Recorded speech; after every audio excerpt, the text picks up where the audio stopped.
Today, grab your poles and bait. We are going fishing. Fishing is a popular outdoor activity you can do in lots of different places. You can go ice fishing, deep sea fishing, or fly fishing in a river, to name a few examples. Whatever type of fishing you do, the equipment is similar. In addition to a fishing pole, you will need a fishing hook, a fishing line, and sometimes a sinker. But in conversation, we don't use the expression hook, line, and sinker when we are talking about catching a fish. We use it to describe fooling someone who is easy to fool. In other words, they are gullible. When people believe a story, hook, line, and sinker, they accept it completely, even though it is a big, fat lie. Note that the expression usually begins with the verbs buy or fall. For example, he fell for my excuse, hook, line, and sinker. Or, she bought my story, hook, line, and sinker. But what about people who are not so gullible? When something sounds even the slightest bit fishy, they do not believe it. The word fishy means likely untrue. In other words, something that sounds fishy sounds like a lie. For this one, we also say smells fishy, a phrase I think is even better. Now, if you tell someone a fish story, you are telling them a story that is so strange or surprising that it seems very unlikely to be true. It is an exaggeration. We tell others fish stories when we want to brag or show off. This expression comes from the fact that people who fish often say their catch is bigger than it really was. But fish stories don't have to be about fish. We can exaggerate about anything. Take my friend, for example. He loves to tell people about the time he was attacked by a swarm of bees. Each time he tells the story, the amount of bees and bee stings increase. At last count, it was 1,000,000 bees and thousands of stings. It's his very own fish story. Now, back to real fishing for a minute. Let's say you are planning a long, complicated fishing tour. This is not just a 1- or 2-day trip. It is a fishing expedition. You are not sure what you will catch, but you are going to spend a lot of time and effort trying to catch something. In conversation, a fishing expedition is very similar. A fishing expedition is a general search. It does not stick to a stated goal, but hopes to uncover useful evidence or information. For example, if a police detective is on a fishing expedition, she may ask all the people who were near a crime in their neighborhood.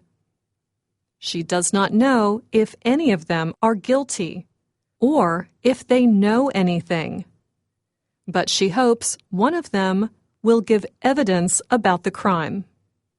Now, you can fish for many other things too. A writer can fish around for a good story idea. She may ask many people lots of general questions about their lives before finding something interesting to write about. And let's say your coworker asks you a lot of questions about your personal life. He does not have a clear reason why. He just seems to be fishing around for information. It makes you more than a little uncomfortable. And it should. That's the thing with this expression. When we go fishing for information or evidence or whatever, we do plan to use it. In fact, we can also fish for something to feel better about ourselves. If I am fishing for compliments, I want you to say something nice about me. So, for example, let's say I give you one of my homemade chocolate chip cookies. As you take a bite, you make sounds that show you really like it. Then I ask, "So, how are my cookies?" I know they taste great. I'm just fishing for compliments. Usually, people who fish for compliments annoy others. But in this case, you probably will not feel annoyed. After all, you get to eat a delicious cookie. Speaking of delicious food, fried fish can also be very tasty. The fish is dipped into a batter and then fried in oil. The bigger the fish, the better. Funny enough, the expression "to have bigger fish to fry" has nothing to do with cooking fish. This expression compares an important problem to a minor one. People who have bigger fish to fry don't have time to deal with a small fish. I mean, problem. Now, let's hear these expressions used in a conversation between two, co-workers, you could say. Hey, did you bring another flashlight? My batteries are low. Of course. I always bring an extra one just in case. But I also have extra batteries if you want those instead. Just give me the flashlight.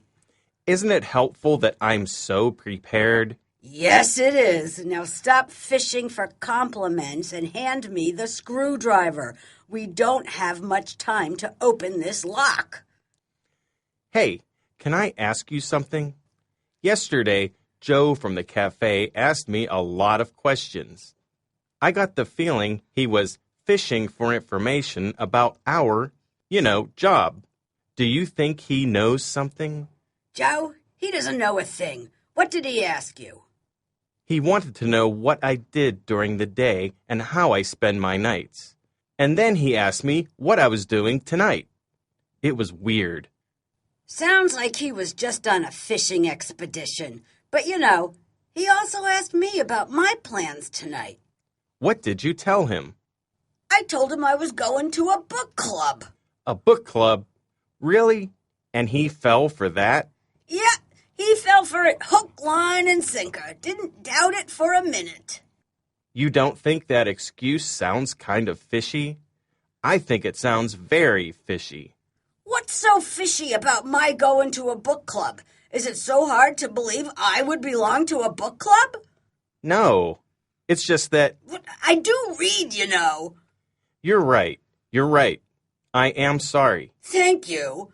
I didn't mean to judge you. Look, just forget about it. Right now we have bigger fish to fry. What do you mean? This is the police. We have you surrounded. Come out with your hands up. Oh no, the police!